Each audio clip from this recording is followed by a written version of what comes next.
Hello நண்பர்களே, welcome to my channel cook serve enjoy. நான் உங்களோட சூர்யா. இன்றைக்கி என்ன ரெசிபி அப்படின்னு பார்த்தீங்கன்னா மட்டன் குழம்பு. மட்டன் குழம்பு எப்படி சூப்பராக சுவையாக வைக்கிறது அப்படிங்கிறத பற்றி தான் நம்ம இந்த வீடியோவில் பார்க்க போகிறோம். பார்க்குறதுக்கே எவ்வளோ சூப்பராக இருக்குது இல்லைங்க. இந்த மட்டன் குழம்பு நான் மசாலா எல்லாத்தையும் அரைச்சி அதுக்கப்புறம் நான் செய்ய போகிறேன். ரெடிமேட் மசாலாஸ் எதுவுமே நம்ம யூஸ் பண்ண போகிறது கிடையாது. ஸோ வீடியோக்குள்ளே போகிறதுக்கு முன்னாடி நம்ம சேனல் இன்னும் நீங்கள் சப்ஸ்கிரைப் பண்ணலன்னா சப்ஸ்கிரைப் பண்ணிக்கோங்க. கூடவே இருக்க பெல் பட்டனை ப்ரெஸ் பண்ண மறந்துடாதீங்க. இந்த குழம்பு செய்கிறதுக்கு ஃபஸ்ட் நம்ம ஒரு 250 கிராம் மட்டன் எடுத்து வச்சுக்கலாங்க. இதை நல்லா கழுவி சுத்தம் பண்ணிவிட்டு மஞ்சத்தூள், மிளகுத்தூள், உப்பு போட்டு நல்லா பெரட்டி வச்சுருங்க. இதை ஒரு அரை மணி நேரத்துலேருந்து 3/4 மணி நேரம் வரைக்கும் ஊற விடுங்க நல்லா. இப்போ அடுத்ததாக இந்த குழம்புக்கு தேவையான மசாலாவை ரெடி பண்ணிக்கலாம். அதுக்கு ஒரு பேனில் 2 டேபிள் ஸ்பூன் அளவுக்கு கொத்தமல்லி விதை போட்டுக்கோங்க. கூடவே ஒரு 2 டேபிள் ஸ்பூன் அளவுக்கு சோம்பு, ஒரு 1 டேபிள் ஸ்பூன் அளவுக்கு சீரகம், கூடவே ஒரு 3 காஞ்ச மிளகாயும் இதில் சேர்த்துக்கோங்க. சேர்த்துட்டு இது எல்லாத்தையும் நல்லா வறுத்தெடுக்கணும். இதை நீங்கள் மிதமான சூட்டில் வச்சு லைட்டாக வறுத்தா போதும். கலர் மாறின உடனே நீங்கள் இது கூட ஒரு அரை டேபிள் ஸ்பூன் அளவுக்கு மிளகு சேர்த்துக்கலாம். இது தேவைன்னா சேர்த்துக்கலாம், இல்லைன்னா விட்டுறலாம். இது கூடவே ஒரு 1/4 கப் அளவுக்கு துருவின தேங்காயை நம்ம சேர்த்துக்கிறோம். இதை சேர்க்குறப்ப நீங்கள் அடுப்பை ஆஃப் பண்ணிடுங்க. இந்த சூட்லேயே இந்த தேங்காய் நல்லா வதங்கிடட்டும். இப்போ இது கூட ஒரு 4லேருந்து 5 முந்திரி பருப்பையும் போட்டு இதை தனியாக எடுத்து வச்சுருங்க. இப்போ அடுத்ததாக ஒரு பேனில் ஒரு பெரிய வெங்காயத்தை இந்த மாதிரி நீட்டு வாக்கில் கட் பண்ணிவிட்டு அதை இந்த மாதிரி உதுத்தி விடுங்க. உதுத்தி விட்டதுக்கப்புறமா அடுப்பை ஆன் பண்ணிக்கோங்க. ஆன் பண்ணிவிட்டு இதில் ஒரு டேபிள் ஸ்பூன் அளவுக்கு எண்ணெய் ஊற்றிக்கோங்க. எண்ணெய் ஊற்றிட்டு இந்த மாதிரி நல்லா இதை வணக்கி எடுக்க போகிறோம். இது நல்லா கலர் மாறணும், அது வரைக்கும் இதை நல்லா வணக்க போகிறோம். இது கூட நீங்கள் உப்பு லைட்டாக சேர்த்துக்கலாம். இந்த மாதிரி நல்லா நமக்கு கோல்டன் ப்ரௌன் கலரில் இந்த வெங்காயம் நமக்கு வணங்கி வரணும். அது வரைக்கும் நல்லா நம்ம இதை வறுத்தெடுக்க போகிறோம்.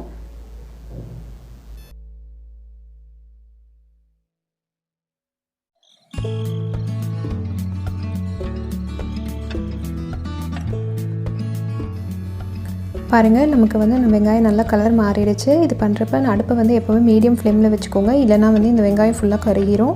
ஸோ இதை இப்போ நம்ம தனியாக எடுத்து வச்சுக்கலாம். இப்போ நம்ம ஏற்கனவே வறுத்து வச்சுருந்த மசாலா எல்லாமே நல்லா ஆறியிருக்கும். அதை ஒரு மிக்சர் ஜாரில் மாற்றிக்கோங்க. இப்போ அதை கொஞ்சமாக தண்ணி ஊற்றி நல்லா பேஸ்ட் மாதிரி அரைச்சி எடுத்துக்கோங்க. இப்போ நம்ம குழம்பு செய்ய ஆரம்பிச்சிடலாம் ஃப்ரெண்ட்ஸ். அதுக்கு ஒரு 2லேருந்து 3 டேபிள் ஸ்பூன் அளவுக்கு நல்லெண்ணெய் ஊற்றிக்கோங்க. அது கூட ஒரு 1 இன்ச் அளவுக்கு பட்டை சேர்த்துக்கோங்க. கூடவே ஒரு 4 கிராம்பு சேர்த்துக்கோங்க. அது கூட ஒரு 2 ஏலக்காய் சேர்த்துக்கோங்க. இதெல்லாம் மசாலா வாசனைக்காக போடுறோம்.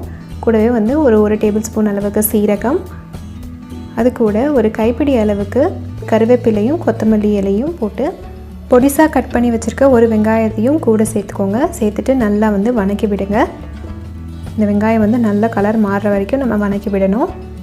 இப்போ இது கூட ஒரு டேபிள் ஸ்பூன் அளவுக்கு இஞ்சி பூண்டு பேஸ்ட்டு நம்ம சேர்த்துக்கலாம். அதை சேர்த்துட்டு அதுவும் பச்சை வாசனை போகிற வரைக்கும் நல்லா நீங்கள் வணக்கி விடணும்.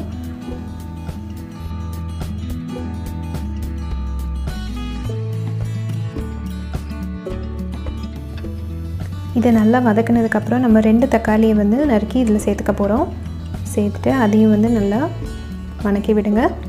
இது கூட நம்ம கொஞ்சமாக உப்பு சேர்த்துக்கலாம். தக்காளி நல்லா நமக்கு நைஸாக வதங்கி வரும். இந்த மாதிரி மசாலா எல்லாம் வறுத்து நம்ம செய்கிறதுனால இந்த குழம்பு ரொம்பவே சுவையாக இருக்குங்க. இப்போ பாருங்கள், தக்காளி நமக்கு நல்லா வதங்கி வந்துருச்சு. இப்போ இது கூட நம்ம ஊற வச்சுருக்க மட்டனையும் இதில் நம்ம சேர்த்துக்க போகிறோம். சேர்த்துட்டு நல்லா இந்த மாதிரி கிளறி விடுங்க.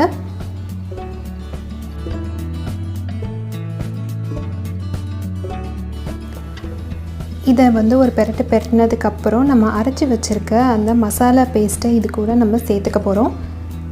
இதை நான் சேர்த்துட்டு இப்போ இது எல்லாத்தையும் ஒன்று சேர நம்ம கிளறி விட போகிறோம்.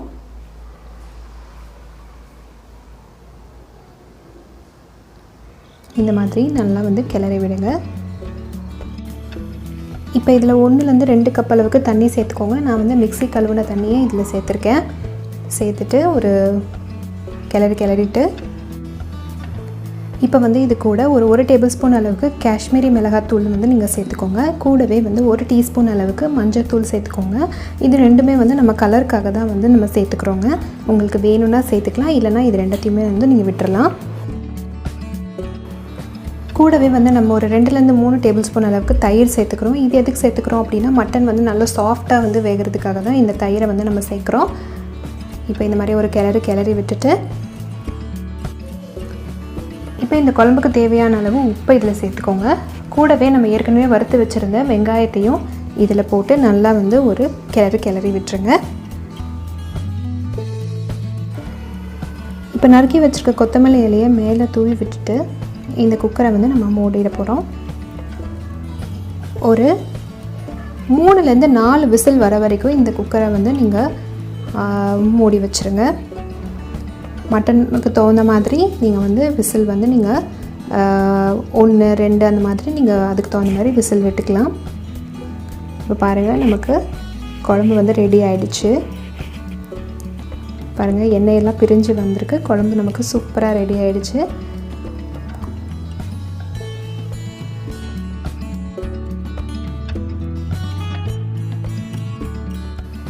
நீங்கள் வந்து விசில் விட்டாலும் நீங்கள் வந்து மட்டன் வெந்திருக்கா அப்படிங்கிறத வந்து நீங்கள் செக் பண்ணிக்கோங்க. சப்போஸ் மட்டன் வேகலை அப்படின்னா இன்னும் 2-3 விசில் வந்து சேர்த்து விட்டுருங்க. இப்போ வந்து அடுப்பை பற்ற வச்சுருங்க. இதில் வந்து நம்ம ஒரு 1/2 டேபிள் ஸ்பூன் அளவுக்கு நம்ம வந்து கரம் மசாலா சேர்த்துக்கலாம். இது வந்து சும்மா டேஸ்ட்டுக்காக தான். சேர்த்துட்டு ஒரு கொதி விடுங்க. ஒரு கொதி வந்ததுக்கப்புறம் நீங்கள் அடுப்பை ஆஃப் பண்ணிடலாம். அடுப்பை ஆஃப் பண்ணதுக்கப்புறமா நீங்கள் வந்து கொத்தமல்லி இலையை மேலே தூவி விட்டுக்கோங்க. பாருங்கள், நமக்கு சூப்பரான ஒரு மட்டன் குழம்பு ரெடி ஆகிடுச்சு.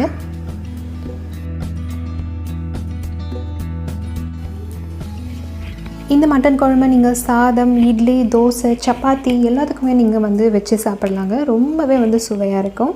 எல்லாருமே என்கிட்ட கேட்டிருந்தீங்க மட்டன் குழம்பு பற்றி ஒரு ரெசிபி போடுங்க அப்படின்னு சொல்லிட்டு.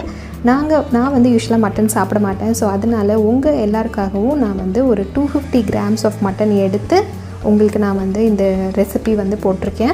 ஸோ எல்லாருமே வந்து கண்டிப்பாக ட்ரை பண்ணி பாருங்கள். ட்ரை பண்ணி பார்த்துட்டு இந்த மட்டன் குழம்பு எப்படி இருந்துச்சு அப்படிங்கிறத என்னோடய கமெண்ட் பாக்ஸில் கண்டிப்பாக வந்து எல்லோரும் ஷேர் பண்ணுங்கள். எப்போ நீங்கள் மட்டன் குழம்பு செஞ்சாலும் இந்த மாதிரி மசாலா எல்லாத்தையும் வந்து வறுத்து நீங்கள் வந்து குழம்பு செஞ்சு பாருங்கள். அதோட சுவையே வந்து தனியாக தாங்க இருக்கும். இந்த வீடியோ உங்கள் எல்லாருக்கும் பிடிச்சிருந்தால் மறக்காமல் நம்ம சேனலை சப்ஸ்கிரைப் பண்ணிக்கோங்க. கூடவே இருக்க பெல் பட்டன் ப்ரெஸ் பண்ண மறந்துடாதீங்க. உங்கள் அன்பு எல்லாத்தையும் வந்து எனக்கு லைக் பட்டனாக கொடுக்கறதுக்கு கண்டிப்பாக மறந்துடாதீங்க.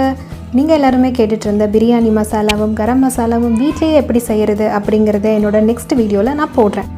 ஸோ இது உங்களோட சூர்யா, சுவையான உணவு உங்கள் கையில்.